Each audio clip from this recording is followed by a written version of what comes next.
Hello, and welcome to episode 42 of Northpointe Plus, where Woo! it looks and feels a little different.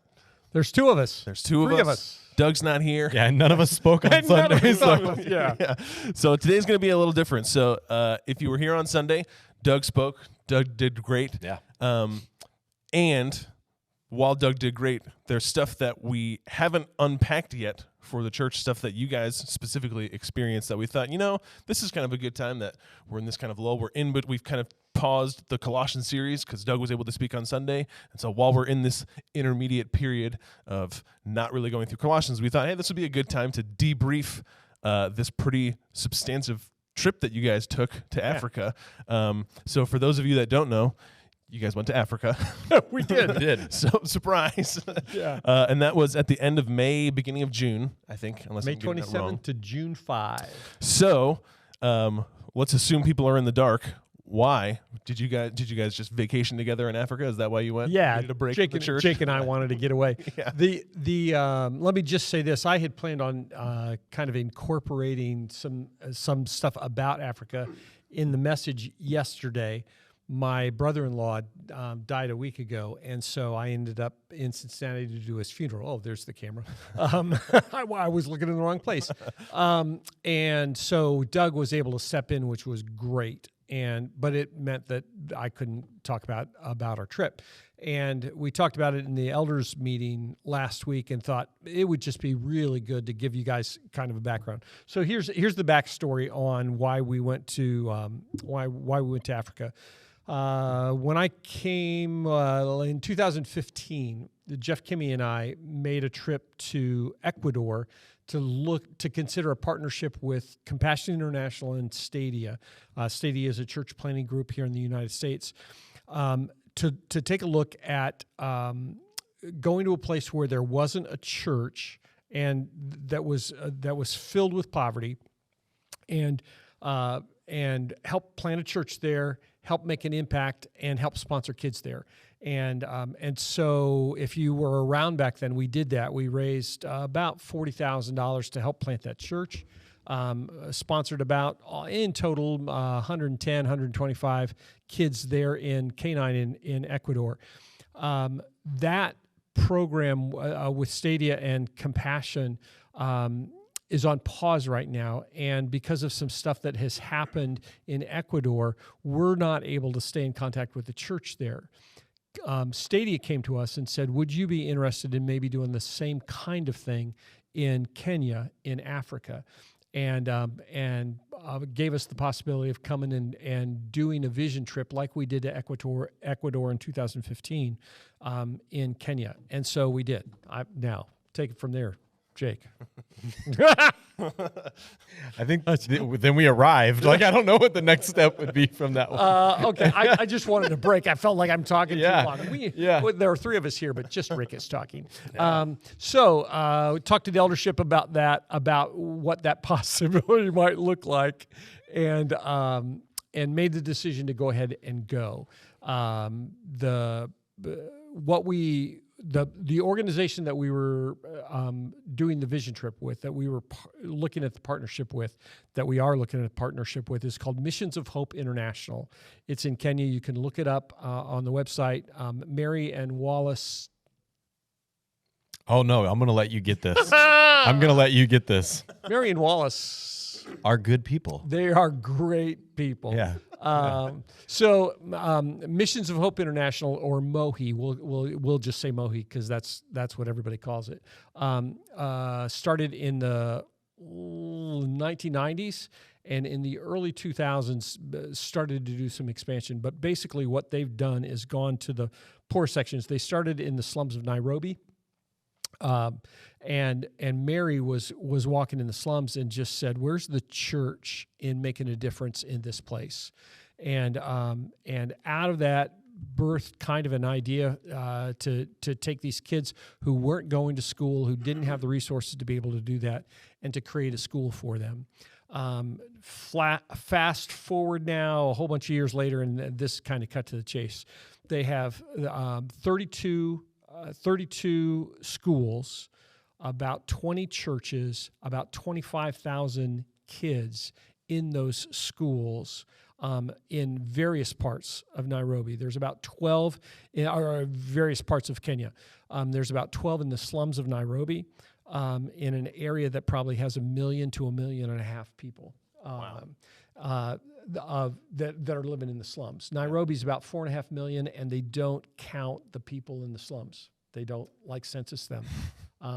They don't count. Yeah, what kind of message does that send? Yeah, Right? Don't Like you literally don't count. So there you go. Jeez. So 12 schools there, Yeah. and then another 20 around the country, and they're making a huge difference, and we were really impressed. Yeah.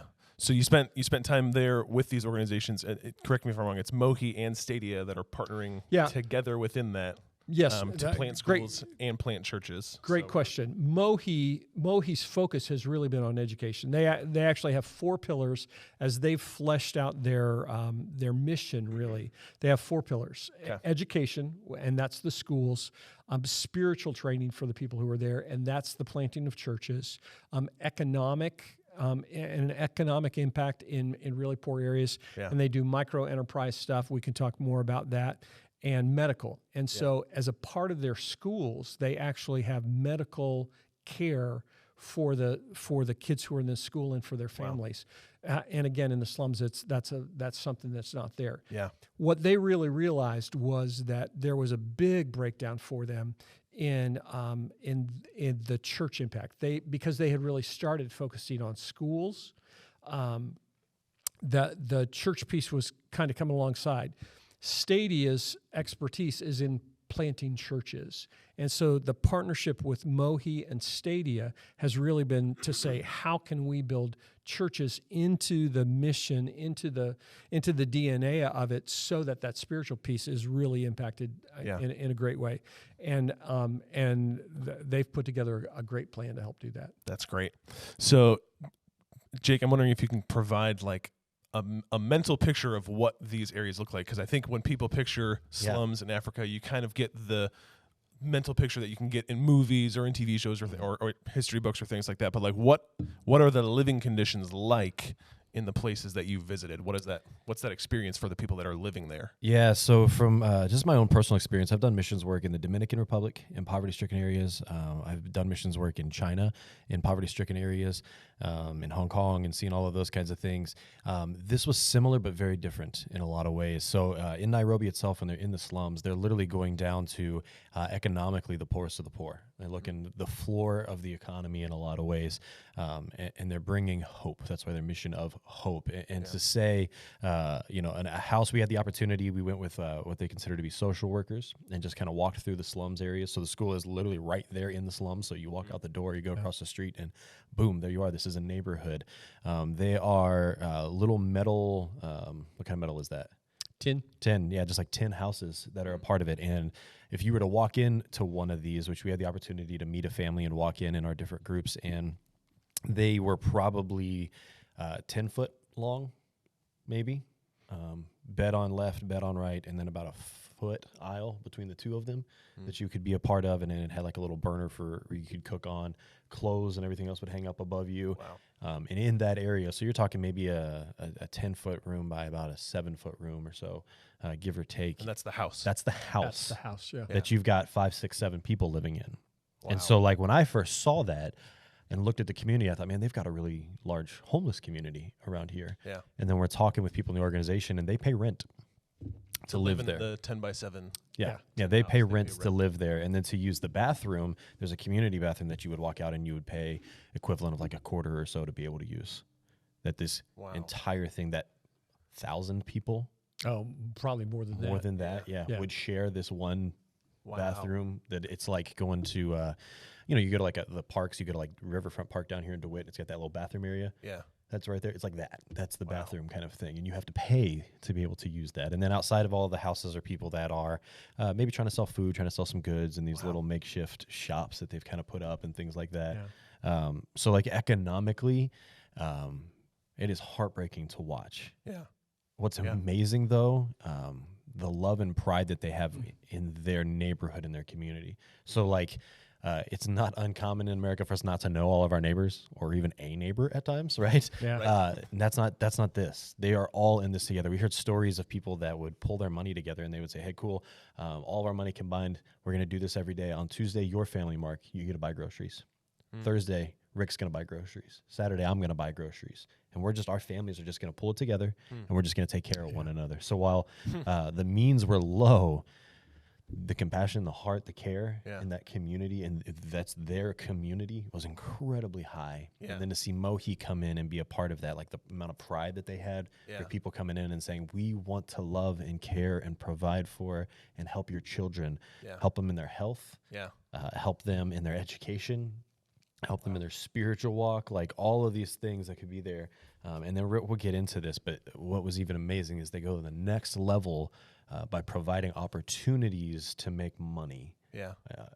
Not just handouts, but providing the opportunities when you put skin in the game, when you put effort in, when you learn a skill, when you do these things, that you can elevate your status. You can get out of that. Yeah. And that was incredible. So I guess that's my, and you can keep going. I want to insert this question into it because I think it will feed into what you're talking about, because I think my concern whenever missions organizations come up is there's so many mission organizations that aren't really successful in what they do. You have a lot of people that are very passionate, which is why we do these trips in some ways, to go find that out. Yeah. Right. It was the joke at the beginning was it wasn't a vacation. It was an evaluation of, is this a partnership that Northpointe would consider? But that's my question of kind of piggybacking on what you're talking about is you've spent time, obviously we know Stadia. We've partnered with Stadia before, so we know what that organization does, how they do it, how effective they are. Mohi's new for us. So what did you see from Mohi that's like, oh wow, like this is successful? Because when you're in the slums in Kenya, in the poorest of the poor, maybe I'm cynical, but it's kind of easy to plan an organization and be like, we care about these people, give us money, and then you're not really effective with it. So from what you saw with Mohi, is this an effective organization that we would trust in funding? Yeah. I'll talk, and Rick, you can just jump in at any time. But for me, and I love missions, so I've been able to be a part of different things and get to know different organizations. This was one of the best I've ever seen in how they do stuff. They've got great systems in place. They've got great foundations in place. They are over 95% of the people working within the organization are Kenyan. Really? So this isn't an outside organization coming in to help, right? So this is people that are Kenyan who started it, that are raising up leaders within there. They have some people outside, like some of our guides and people that were with us to help make international connections. But they're really about Kenya and Nairobi and raising up from within. And they've got great leadership between Mary and Wallace. They are highly high efficient leaders, highly educated. They know what they're doing. One has a doctorate. The other one will gain. Wallace has a doctorate in leadership. Wow. From the U.S. And Mary will probably get her doctorate in this next year, again in leadership. That's great. Yeah. So as far as like top level, everything flows down from leadership. That's a great place to be flowing from Mohi. Like they're incredible. And then one of the things I think was strongest, and to me was an indicator of saying, oh yeah, I love this organization. We want to be a part of this, was they're going into the slums. They're going into places where poverty is a real everyday thing. They're starting basically what is the equivalent of a private school. And they're telling these families, hey, we want to help your kids. We want to do that, but you have to invest as well. You have to pay. You have to pay to send your kid to school here. Sure. So instead of just being a handout, instead of just coming and doing that, they're trying to partner with families in this. And so for some families, it might be $10 a month. For some, it might be $5. For some, it might just be $1. $1 a month. But just some investment. Just some investment. Some skin in the game. Level of investment. Yeah. And so then there's the family getting connected into part of this. And to me, that was genius because it's teaching to fish. So to put in perspective, how much is rent in some of these homes? Because you say they pay rent. How much money do these families share per month? Yeah, great question. So the houses that we walked into. Hold on for a second. Don't misunderstand. Nairobi is a city of 6 million people. It's a major city with industry, economic growth. Work is lots of wealth. All of that. It's not just the whole city is not run down or anything like that. It's not all a slum. No. It's not third world. No, it's a world city. It's massive. Yeah. Okay. So this is, and they're just going into the slum portion of Nairobi. And so for the places that Mohi is going, the house that we walked into to be able to see, they're paying $15 a month to live there. And that's the bottom of the economy. That's the bottom of the economy. You have to pay $15 a month to live in this. Yeah. What they're doing is, and we'll get into I think the financing piece, because this was the other part that was just incredible to me, is that families are now working to get to, was like $35 a month was the next one up. And instead of being metal, it was... Actually, I forget what the terminology that they use, but there was the next level is a high rise. Yeah. Okay. Where a cement block high rise. Yep. Okay, so it's a cement block building, but you could rent a room for about $50 a month, and that room would be essentially a little bit bigger than they have, but you're off of the bare ground. Yeah. Without the tin roof. Yep. With hallways and a little bit safer, Sure. a little bit more secure. Yep. But you may have increased your rent tenfold. Yep. Wow. Because I think the family that I stayed with, I think that they were paying $5, and it would go to $50 if they were able to get into the rich housing in the slums. Yeah. And it depends, because even in the slums, there was like, how close were you to the street versus farther back in versus all that, as far as that would go. Location. Yeah. So like that was all still a thing, but it just blew my mind right away to be like, no, you're actually paying to live in this right now. Like that is incredible. We would call that homeless. Yeah. We would absolutely call that homeless and be blown away by that kind of thing. Yeah. But what was beautiful and I think was so great about this organization is, Rick mentioned the 4 pillars. They had your spiritual life, your education, your health, but then some of the economics things. And so what they recognize over there is to help these families out to do things. They would do things like skills training. So you could get skills training to sew, to be a beautician, to weld, to do a lot of different things. And then on top of that, they would come with microfinancing. And these would be loans that Mohi gives out to either students that have come through the program but maybe aren't going to university, or for families of students that are anywhere usually between $5 and $100 or so to help them start a business, interest-free in this loan, and they have a 97% repayment rate. Wow. Yeah. Yeah, let me talk about that, because I just thought that was phenomenal. For their micro enterprise model, they will bring together 4 individuals that essentially create a cohort. All of them have to give money to a common pot that they all then independently come up with their own ideas, and then they decide which of the ideas is the best. And use that money along with the money that comes in from Mohi, and we'll start that business. If the business fails, it impacts those other people, and they're relationally connected. So that might be my cousin and my brother-in-law and somebody else. So there is a high level of accountability on that, which creates that 97%. One of the things that one of the stories I heard that was just incredible was they were working with this lady who the kids needed to get in school. She didn't have any income. And they said to her, okay, you've got to come up with some kind of idea to make some money, because you've got to pay something for your kid to go to school. And the lady said, in our area, we don't, none of us can afford soap in the grocery. It's too big. It's too large of an amount. She said, if I had $10 and I could buy the size of soap that's available in the grocery, I can then sell that off in pieces to my neighbors at a level that they can afford, and that it will be more than that $10. Yeah. And that started a soap business for her in the slums that allowed her then to put her kids into school. Wow. And the other thing that's just really interesting about particularly about Nairobi, but in the rural areas where they've started schools as well, if you think about, as a parent, your kids growing up with no hope, they're growing up to live and die in the slums probably. Yeah. And you've got somebody who's going to invest in them with education. There is such interest and desire for that to happen. Yeah. The people in the slums own the school.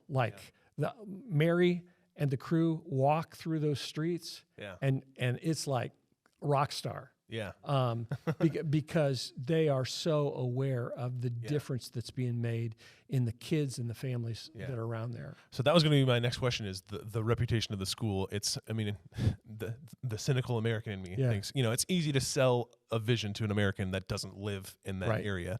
What's the reputation of the school in that area, not just for the families, but for government officials, for the people that approve the schools being planted? Like, what do the people in the area think when a school from Mohi is planted? Go ahead. So one of the things I think is important to recognize about the school system in Kenya is how their testing goes around. Yeah. So in the 8th grade, you get a test, and if you are in the top whatever percentage, you get to go to high school. So not everybody just automatically gets to go to high school. You have to test into it to do that. And then after high school, if you test in the top such and such percentage, you get to go to university. And that's a fixed number. Yeah. That's not like, oh, yeah, you're pretty smart, you can go. Yeah. It's like you have to be in the top, whatever that number is, 22,000 kids. Wow. In the entire country. Jeez. To go to high school. Yeah. Jeez. Yeah. So education is a massive thing. So what do you have in that? And is a couple of things. One, not everybody who is even in Mohi is going to be successful in that at some point in time, right? Like not everybody's going to get to go to university. They're not going to do those things. Right. That's where this economics, where they have these skills training, really comes into play. Yeah. Because it's not you just got your education, now you're going back to life. It's you got your education, now sign up over here. We're going to get you in so that you can have a job, so that you can still so you can still do stuff. So like that was amazing to me, that it's not just taking the best of the best out of a bad situation. How do we take care of everybody, kind of thing? Right. Now, on top of that, what's so great about Mohi is they are performing incredibly, like better than any of the other school systems in Kenya.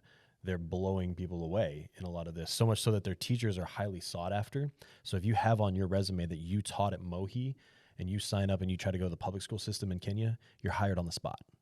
Wow. Like it is a thing to where if you teach at Mohi, if you've been a part of Mohi's school system, it's like you are part of the best in doing this, because education is so important. It's so bought in. Yeah. The teachers are there. Like all of what they've put together is just top notch in there. And they're seeing kids who are going with all these disadvantages that are born into this just hardship and are coming out of it and doing incredible stuff because Mohi's put education in them, because they put health into them, because they put Jesus into them, because they've supported their family who is sewing together the uniforms that they're wearing or cooking the 2 meals a day that they're making at the school. And now there's jobs for their families too. Yeah. So like once again, the community aspect part of this is there, but then Mohi is as a school system itself, killing it. They're just blowing it away. Yeah. And they're to the point where like people are asking in other parts of Kenya how they got out of Nairobi. As other people in parts of Kenya were saying, we need your school. We need your school to be here. So like the differences it makes is one of the poorest regions in Kenya, be kind of like going to the poorest state in the U.S. kind of thing. They went to the elders, kind of like the government run that would be in this little like village area. And we're talking about planning a school, and they were a little skeptical. But the families really wanted this school. They had heard about it. They really wanted it. Sure. So they gave them, and this is in the poorest region of Kenya, they gave them worthless land. Like just gave them land that nobody wanted. Now, the contrast of that is to build a school in Nairobi, it's city land. And so it's to buy land to build a school in Nairobi is going to cost millions of dollars. Wow. Because it's... So they just gave them... They just gave them this land. Piece of property. Yeah. Literally worthless. Literally worthless land, but the families wanted it. The elders were skeptical, and they said, fine, take like this worthless land over here. Mohi comes in, they build a school on this land that literally has no value, can't be sold. Yeah. And within 5 years, the areas around it, because businesses and families moved into that area, was selling for like $30,000 an acre in 5 years. Jeez. Because of the presence of the school. Yeah. I asked when we went to visit one of the schools that was in a rural area, I said, okay, what's the economic impact that comes from putting a school in there? And that's where we heard that story about the value of the land. Yeah. But when the school goes in, it doesn't just impact the kids. There are people who they hire from the community as teachers that maybe had training, but there just wasn't an opportunity for. They hire people to help take care of the property, people to help make the food, people to help sew the uniforms for the kids. So there is an economic impact that comes that transforms the community as well. And again, from a leader standpoint, from a pastor standpoint, when you come in and you're planning a church, and the power of the gospel is being lived out in meeting the actual physical needs of people. Yeah. The gospel has an incredible amount of credibility. Sure. Yeah. Yeah, and that brings me to one of my last questions about, so school is very effective. That's great. What does the church planning partnership look like with that? Is the church a part of the school? Is the church separated but involved with the school? Like what does the church involvement look like in these schools?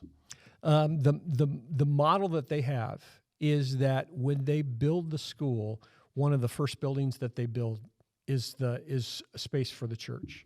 And so when we went to visit the one school, actually, my brain's getting turned around. Typically, what would happen is that there is a part of the school where the church meets, and so they're integrated. The process with Stadia has really helped them refine their model, because when they come in and build a school and plant a church, the church planner has to have a mindset to work hand in hand with the school, or they just miss a tremendous opportunity. If they just try and plant a church like they would if they were just going it alone, Right. They don't have any of the benefit that comes with the school being planted there as well. Sure. And so one of the schools that we went to, they said that particular school probably had the best model, and essentially the principal of the school, the school administrator, and the pastor were working together hand in hand, and the impact that it was making was just astronomical, because they were a team, and that's their goal. That's awesome. Yeah, That's huge. Yeah, and on top of that, there are some churches there in Nairobi Chapel and some others that are just well-known churches in Kenya and really globally in some ways. And that's where a lot of these pastors are coming from. They're getting trained up in these churches that have great systems, that have great gospel understanding, all of this stuff, and then they're going out into these areas to partner as well. So they've got a plant or a good system in place to be able to get pastors to come from. They've got systems of where to get teachers to come from. They've got all of these systems that they've thought out. Their goal is by 2030 to be 100 churches, 100 schools, and 100,000 kids. And so, in that's 8 years. So Yeah. that's the opportunity for us to be involved in helping plant the school. Yeah, and that's where I was going next. Is so for us. So clearly, you guys had a overwhelming experience taking all this information in. Mohi is an incredible organization. Stadia, we know, is an incredible organization. We partnered with them before. What does this mean for us? It's not to say that after this podcast we have the clear direction that we're moving forward with, but what was the takeaway for you guys for Northpointe? What does that look like here? Yeah, we this. If you're watching, you're getting it firsthand. Really, our hope. In order to help plant a school, would need to be in for $50,000. That's a lot of money for us right now. With total per year, what's that look like? That's to just get started. Okay. And that would allow us to have a stake in the game. Okay. It's really $150,000 to plant, to do everything that's needed for that. Sure. I think what we'll probably do is do a part 2 of this podcast later to talk more about this as we get farther. Yeah. But to just kind of set the stage, our Christmas offering this year is going to be to help plant a school and a church in Kenya with Mohi and Stadia. So our goal will be $50,000 this Christmas, and then we'll probably do some things to maybe see what we can do to raise additional money to help do that. As well. And just to clarify that involvement, that's not just involvement generally with Mohi. That's for a specific school. Yeah. We actually, as we were there, so there are schools in the slums of Nairobi, but then schools in other poor places that really are third world, in other parts of Kenya. We were able to go to a place that's down in the southern part of the country near the Indian Ocean and look at 2 fields that they want to buy that are 2 side-by-side 6-acre fields that would allow them to do, rather than going up, to do multiple buildings and to add a grade a year as the kids get older. Yeah. That obviously is more money, but that would allow us to help that get started. Okay. And we were there, met the pastor there, and the pastor's fantastic. Yeah, Pastor Dan was amazing to meet. So we're sitting here, and here's the land that they're looking at, that their negotiations are talking about, all this farmland that's out there, and what feels a little bit like the middle of nowhere for us. And so we're asking him questions, and we're like, Pastor Dan, are there any people around here? And he's like, well, you have to realize the closest school is actually like 12 kilometers away. So if kids go to school, it's quite a walk for them. Sure. Some kids will go and they'll walk 12 kilometers on Sunday night, stay with family, be at school, walk the 12 on Friday to come home and be with their family on the weekend because they want that education. Wow. Yeah. So that's where they're like, so this is a pretty good spot for that. And we're like, okay, well, where are the families? Where is this or that? And we actually went and met a family that felt like they were living on like a little compound thing. And it was kind of a little bit of extended family or whatever. And we got to talk to them, and they set us in these chairs, and we're, going through an interpreter and all that. And it was like we would talk, I would look back, and there was more kids.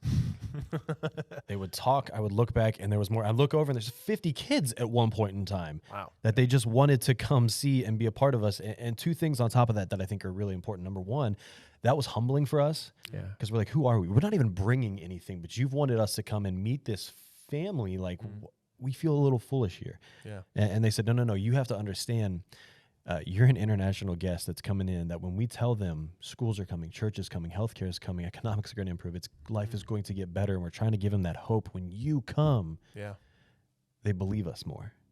Like there's hope in that. Yeah. And so they said, for instance, hey, go talk to that little boy and ask him what he wants to be when he gets older.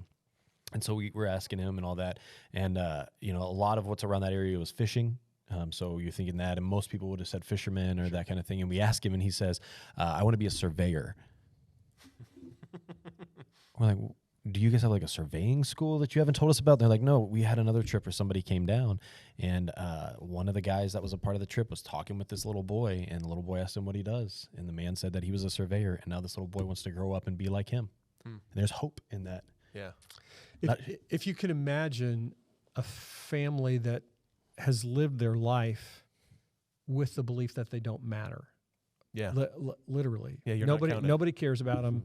They don't matter.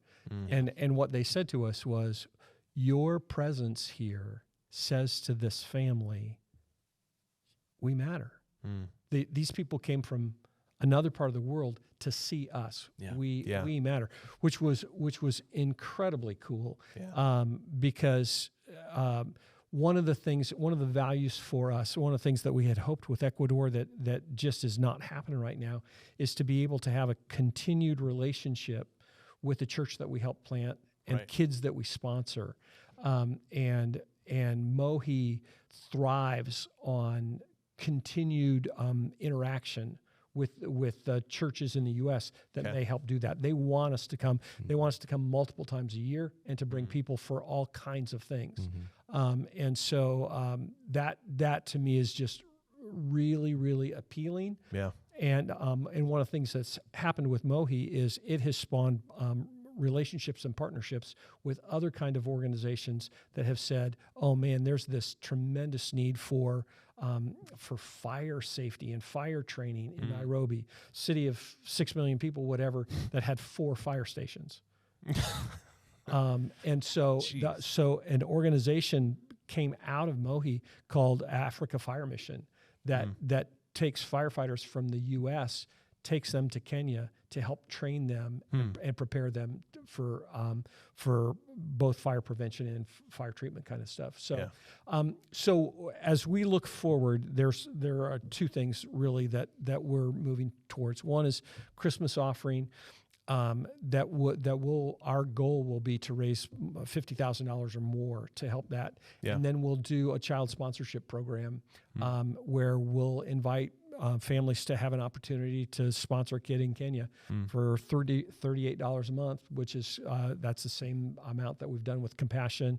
And we'll do that in addition to the kids that we currently sponsor with Compassion. So, and to kind of piggyback a little bit, that area that we're talking about, that they want to plant this church and school in kind of this more rural area, we would have the opportunity as churches, we partner along throughout the years, we do child sponsorship. Those would be those kids. Yeah. And so when you would take a trip down, it would so be you'd to see sponsor those students kids. Yeah. at school that you could visit. In that community, all of those things. Wow. And to speak one more time to the spiritual aspect, we mentioned a guy named Pastor Dan there, and Pastor Dan, he's my personal hero now after meeting him.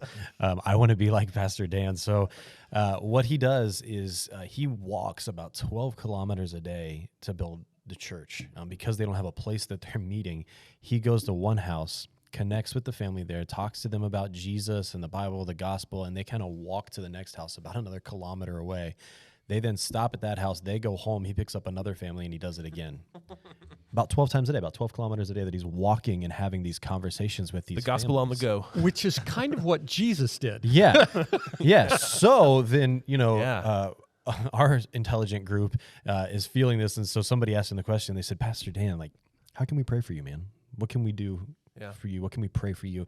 And this is like prime opportunity for Pastor Dan to say, pray that the funding would come through for the school or church, right? Like that's what Jake would do. Sure. Or lazy Jake would say, pray for transportation, a vehicle, so I can drive from house to house and Pray not have that to walk all day. There are other pastors that I can delegate. Yes, Walking. pray for a staff. And Pastor Dan stops and really thinks for a second here, right? And so this is what I'm gearing up to hear from Pastor Dan. And instead of that, he looks at all of us and he says, what I really need you to pray for is that more of the Spirit of God would be upon me as I try to do his work. Oh my gosh.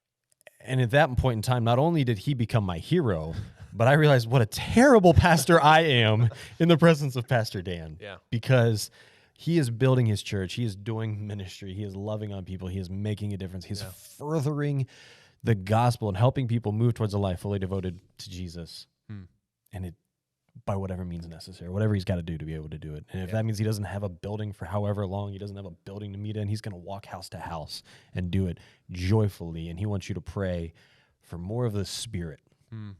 Pastor Dan. Yeah. Wow. That's incredible. So what can, I want to leave it with this. What can we as a church pray for over the coming months? We know Christmas offerings, 6 months away. That's down the road. In between now and then, what does Northpointe's involvement look like? Is it prayer? What do we pray for? What do we want to leave people with after this podcast? Yeah, I would just say this: pray about what you can do. Yeah. Individually, we may again. This is probably podcast number 2. We may have another opportunity for people to do some things to help fundraise. Okay. To help us do that. Yeah. And so if you've got resources to think about being able to make a gift of $5,000, $10,000, $50,000 to help that process start, that would just be incredible. To pray for Mary and Wallace, their leadership, and there are 1,500 Kenyan workers in those schools. Pray for them to be sustained and to and for God to empower them to do their jobs, do them well. Man, there's so much more we could talk about. Is there? I'm showing my ignorance of the area. Is there resistance to churches, to Christian churches specifically in that area? That would be a concern. One of the questions I asked was essentially that kind of question, and the Kenyans said they would describe Kenya as a Christian nation. Okay. So the presence of the gospel is there. Yep. But in the poor areas, there's just not anything going on. Yeah. And there is clearly the threat. If you look at the map of where Kenya is, it's close to Somalia, close to places where bad things are happening. Yeah. And with kids in particular, there is a focus on training and developing girls for sex industry, and taking boys and acclimating them into the terrorism business. And so there's spiritual warfare, lots of stuff going on there. Yeah. So the need for a school specifically is massive. Yeah, and on the flip side of that, Mohi was contacted and is reaching into areas that are highly Islamic. Yeah. Because they want a part of that education system. Sure. to be a part for their kids. These areas reached out. These areas are reaching out to Mohi, recognizing they're a Christian organization. Yeah. And saying, hey, To have a would you Christian school in their bring a community. Christian school because your education is And a so church. well. And a church. Yeah. Wow. Yeah. So like they've been contacted by Islamic leaders in some of these regions and are working on that process right now. Man, that's crazy. Yeah. So cool. Well, yeah, thanks for sharing all of Part that. 2's coming soon. That's so cool. Yeah, now I have to process all of this information. Yeah, so continue to pray. Pray for Mohi, Mission of Hope. Pray for Stadia. Pray for the schools, the churches down there. Pray for Northpointe. Yeah. Pray on your own end of what God would be leading you to do. And yeah, we'll keep talking about this as time goes on. This isn't the end, so we'll keep talking. So thanks you guys for your time. Appreciate it. Thanks for tuning into a slightly different Northpointe Plus. Do all the good social media stuff. Share the video. Like the video. Tell people comment. about this one. Yes. Yeah. Specifically share this one because if there is that one person that there's someone out there that has the ability to write a $50,000 check. Right. And if that one Maybe person, more than one. shocker. And if that one person or two families or three families can see this and the Holy Spirit can use this to show a need in the world that is effective, that isn't just another mission organization asking for money that's going to throw it towards staffing, funding, and things like that. Like this is money that meets a real need that gets kids out of terrorism, the sex industry, and gets people to meet Jesus in a really powerful way. Man, I can't think of a better cause for money. So yeah, be praying about that. Share this with people that you think would be interested. Just share it on social media. That would be a huge help. Yeah, and that's all I got. Cool. So we'll see you next week.